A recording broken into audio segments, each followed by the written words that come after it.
قد من قبل الرسل. تو اس کا یہ اثر ہوا کہ جو اس جوش کے اندر محبت کی اس شدت میں جو بات سمجھ میں نہیں آ رہی تھی، سارے قائل ہو گئے سب کی زبان پر، حالانکہ قرآن پڑھتے تھے برابر نبی صلی اللہ علیہ وسلم کے بعد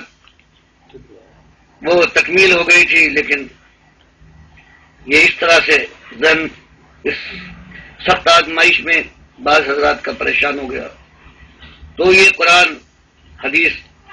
اجماع صحابہ، جو تین چیزیں ہیں. اور اجماع صحابہ وہ صحابیوں میں ابھی نبی صلی اللہ علیہ وسلم کی میت مبارکہ بھی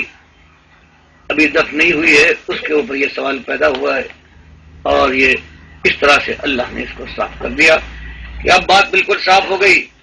اور اللہ کے نبی صلی اللہ علیہ وسلم، جو مسلم بخاری کی حدیث میں آتا ہے کہ بعد الموت کے آخری زمانے میں بھی بے چینی کا عالم یہ ہے کہ کبھی چادر منہ پر ڈال کر چہرہ بند کرتے ہیں اور کبھی اسے اتار پھینکتے ہیں، اور آپ کی زبان پر یہی کلمات ہیں کہ لعن اللہ الیہود والنصارى اتخذوا قبور انبیائہم مساجدا. یہ اہل کتاب ہیں، یہ اپنے اولیاء اور انبیاء قبروں میں حصہ. حضرت جندب کی بھی روایت اسی معنی میں آتی ہے، 5 دن پہلے جو تھی، تو ان پر لعنت ہو. تو یہ جو آپ ڈرا رہے تھے کہ اہل کتاب امتوں میں یہ قبر پرستی کے ذریعے سے، قبر کے ذریعے سے شرک داخل ہوتا ہے، تو بھائی بات بالکل صاف ہو گئی. قبر پرستی کے اندر جب یہ عقیدہ ہو جائے کہ یہ مردہ جو ہے یہ سنتا ہے، دیکھتا ہے، دعا کرتا ہے، سلام کا جواب دیتا ہے، بس تو یہ ختم ہو گیا قرآن اور حدیث اور اجماع صحابہ سے. تو 200 سال تک پھر امت کے اندر یہ فتنہ تو پیدا نہیں ہوا، لیکن اس کے بعد اللہ نے دوسری آزمائش میں ڈالا کہ بنو عباس، خلفائے عباسیہ کے اندر مامون ہے، مہدی ہے، اور انہوں نے ایک نئی بات ایجاد کی کہ سب سے سارے علماء سے یہ منوانا ہوں ضروری سمجھا کہ قرآن بھی ایک مخلوق ہے، جس طرح سے مخلوق فنا ہو جائے گی قرآن بھی فنا ہو جائے گا، اس کو عقیدے کو مانو. تو ایک خیجان برپا ہو گیا امت کے اندر جو کمزور تھے، لیکن چونکہ بادشاہی روب اور سارے اثرات ساتھ تھے ان کے، تو چند حضرات نے صرف مقابلہ کیا. ان میں ایک نام امام احمد بن حنبل کا ہے کہ انہوں نے آخر وقت اس کا مقابلہ کیا اور بڑی تکلیفیں برداشت کی. اور اس طرح سے امت جو مسلمہ اس وقت موجود تھی یہ اس کی آنکھوں کے تارے بن گئے. لیکن وہی وار جو عمر رضی اللہ تعالیٰ عنہ پہ ہوا تھا کہ نہیں وفات پائی، اب ان کے اوپر وہی وار ہوا. اور یہی روایتیں جو میں نے اب یہ ان تک پہنچائی گئی، انہوں نے ان کو صحیح مانا اور پھر اپنا یہ عقیدہ بنا لیا. اور ان کی شہرت کا یہ عالم تھا کہ 4 دانگ عالم میں ان کی شہرت پھیلی ہوئی تھی، اور جب انہوں نے اس کو یہ عقیدہ بنایا ہے اپنا، تو اس کے بعد سے پھر کسی میں ہمت نہ ہوئی کہ اس کو رد کر سکے. حالانکہ سارے قرآن پڑھنے والے، حدیث، صحیح حدیثوں کے جاننے والے ہیں،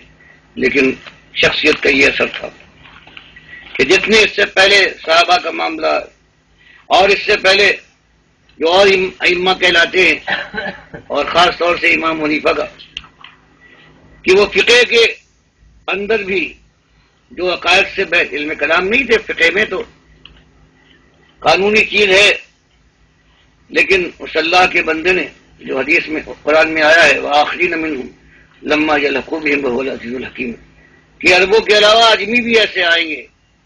کہ جو اللہ کے صحیح معنوں میں مخلص بندے ہوں گے. اور نبی صلی اللہ علیہ وسلم نے ہاتھ پکڑ کر حضرت سلمان فارسی کا بتایا تھا. صحابہ نے پوچھا کہ یہ کون سے لوگ ہیں؟ فرمائے یہ اجمی اس کی قوم کے لوگ جو عرب کے علاوہ ہیں، اگر سریا میں ایمان ہوگا تو وہ لے آئیں گے. تو امام حنیفہ نے، حالانکہ یہ مسائل عقیدے کا مسئلہ نہیں ہے، لیکن ایمان کے بارے میں یعنی قسموں کے بارے میں انہوں نے اس معاملے کو صاف کر دیا کہ کوئی قسم کھائے کہ اگر میں تجھ سے اب کبھی بات کروں تو میری بیوی کو 3 طلاق، اور یہ طلاق معلق ہے، ہمیشہ ہو جائے گی جب کبھی وہ بات کرے گا، اب اس کا کوئی توڑ نہیں ہے سوائے اس کے کہ بات نہ کرے اس سے۔ امام حنیفہ نے کہا کہ جس سے قسم کھائی تھی اس نے سنا اس نے کہ وہ مر گیا، جوش میں عزیز تھا، دوست تھا، جوش میں بڑا ہوا، اس کے لاشے پر آیا مخاطب ہو کر کہ بھائی کتنی محبت کا زمانہ تمہارے ساتھ گزارا ہے، لیکن ایک دن شیطان نے ایسا بہکایا ہے کہ ایسی قسم کھا بیٹھا، اور تم تو اب دنیا سے چلے گئے ہو، اب کیا تلافی کا کوئی امکان میرے لیے باقی نہیں رہا، افسوس۔ تو امام حنیفہ کہتے ہیں لوگ کہیں گے تو بات کرنے کی قسم کھائی تھی، بات تو کر لی اس نے، اس کی بیوی کو 3 طلاق، اب یہ بچ نہیں سکتا، لیکن میں کہتا ہوں کہ نہیں، اس کی بیوی کو طلاق نہیں ہوئی، اس لیے اس نے کہا تھا کہ اگر میں تجھ سے بات کروں، اور بات تو اس سے کی جاتی ہے کہ جو سنتا ہو، سمجھتا ہو اور جواب دے پاتا ہو، مردہ نہ سنتا ہے، نہ سمجھتا ہے، نہ جواب دے پاتا ہے۔ تو یہ جو انہوں نے اس کو ایجاد کیا تھا اس سے پہلے، کیونکہ یہ پیدا ہوئے ہیں 164 میں، امام حنیفہ کی وفات کے 14 برس بعد،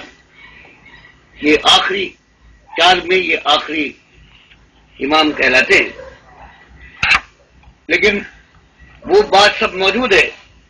ان کی بات سب نے بھلا دی، قرآن و حدیث کی نصوص کو بھول گئے، اور ان کے اثر کا یہ عالم تھا کہ وہ وقت ہے 220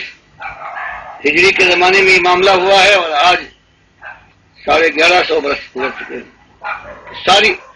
امت کا یہ عقیدہ ہے کہ یہ مردہ زندہ ہے، نبی صلی اللہ علیہ وسلم سنتے ہیں، دودھ وہاں پر سنتے ہیں، دور سے دور سلام پڑھو، حالانکہ تم کہتے ہو اللہ کو مخاطب کرتے ہو اللہم صلی، لیکن جو فرشتے گھوم رہے ہیں وہ بدقسمتی سے عربی بھی نہیں جانتے، اس درود کے اعمال کو لے کر وہ نبی صلی اللہ علیہ وسلم پر پیش کر دیتے ہیں۔ یہ عقیدہ جو عقل کے لحاظ سے کوئی ایک ناسمجھ سے ناسمجھ ہو وہ کھٹک جائے گا، لیکن کیا کیا جائے، اب یہ ایسے عجوبے روزگار ہیں کہ حضرت عیسیٰ کو اللہ کا بیٹا بنایا گیا، 2000 سال گزر گئے، اور ہمارے یہاں 1150 سال سے یہ ہو رہا ہے کہ نبی صاحب قبر میں زندہ ہیں، اعمال ان پر پیش ہوتا ہے، کوئی اس کو للکارنے والا نہیں تھا، پہلے لوگ تھے، اس کے بعد مجھے نہیں معلوم ہے۔ تو یہ ہے ہماری روزات کہ اس وقت سے آج تک ایسا معلوم ہوتا ہے کہ لوگوں کی سمجھ میں قرآن حدیث کے جاننے والے ہیں، یہ ایک رد عمل نہیں دکھایا، کیوں اللہ جانتا ہے اس اصلی بات کو انہوں نے کس وجہ سے ایسا ہوا، باہر امر واقعہ یہی ہے کہ اس طرح سے یہ آج قبر پرستی، جب اللہ کے نبی صلی اللہ علیہ وسلم کو پہلے زندہ کیا، اور پھر یہی نہیں، اب تو یہ عقیدہ ہے، میں نے دکھایا ہے کہ دیکھو یہ بڑے بڑے جو مسالک ہیں اور جن کے بڑے بلند بالا نام ہیں، یہ صرف کہتے ہیں صرف مومن نہیں بلکہ ہر کافر اور مشرک جو قبر میں ہے وہ زندہ ہے، قیامت تک زندہ رہے گا، دیکھتا ہے، سنتا ہے اور جواب دیتا ہے۔ ابن تیمیہ اور ابن قیم، ابن کثیر، ابن حجر اور باقی سارے لوگ یہ بھی مانتے ہیں کہ اگر کوئی 2 مسلمان مومن تھے، ایک مر گیا ہے، 30 40 50 برس گزر جائے،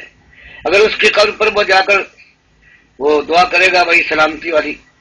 تو وہ اندر والا سنے گا، دیکھے گا، پہچانے گا، جواب دے گا، بار بار نہ سن پائے گا، وہ اندر والا زندہ اور بار بار مرتا ہے۔